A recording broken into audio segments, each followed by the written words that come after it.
Rotel are one of the great survivors of the amp world, where a lot of other companies have kind of sunken into obscurity, mediocrity, never really pushed things. Rotel have just stayed up there. They've been going for over 55 years now, and they're still putting out good stuff. Like this, the Rotel RA 1572.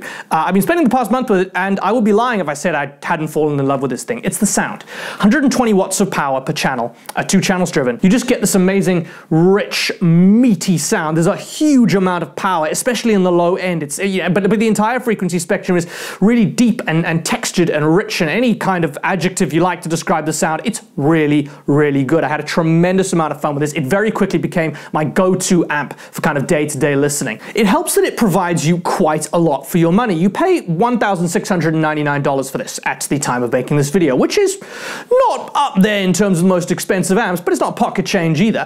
So they provide you with quite a bit for your money. You get, to go with that 120 watts per channel, you get a 32-bit DAC, you get Bluetooth aptX streaming, you get a whole range of inputs, including digital inputs and balanced inputs. You get not one but 2 sets of speaker binding posts, which is great for ABing things. This actually has a dedicated AB switch on the front, which was a lot of fun to use, and generally you get a ton for your money. However, not 100% perfect. There were things that frustrated me a little bit. I thought the remote was boring. I mean, it's fine, it gets the job done, but it's just a mess of buttons, and it doesn't feel like there's been much thought into it beyond the basic, oh yeah, we'd better give this thing a remote. And if I'm being perfectly honest and a little bit nitpicky, aside from the, the blue light accents around the volume knob and the power button, which I think look terrific, I think the front is a little bit dull. Just a touch. Like, it's not gonna wow people. People aren't gonna look at that and go, oh my god, that's cool. They're gonna look at that and go, oh, it's a piece of sound equipment. I mean, once they hear it, then they will be into the wow, that's cool stage. But I do wish a little bit more thought had been given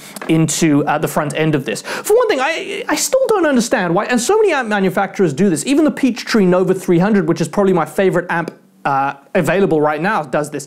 They have, when they're selecting input, instead of an input select switch, you have multiple rows of buttons. I mean, yeah, it's convenient, I guess, but how often are you changing input? Like, realistically, you might do it once every few days. Just have a single button, cycle through it, really. It's not that big a deal. Anyway, Rotel RA 1572, very much worth the 1,700 bucks that they asked for it. It gives you a huge range of features, and I'm going to be bummed to send this back. If you want to find out more about this and read more in-depth thoughts on it, the link, as always, is in the description. As always, do not forget to subscribe. Thank you so much for watching.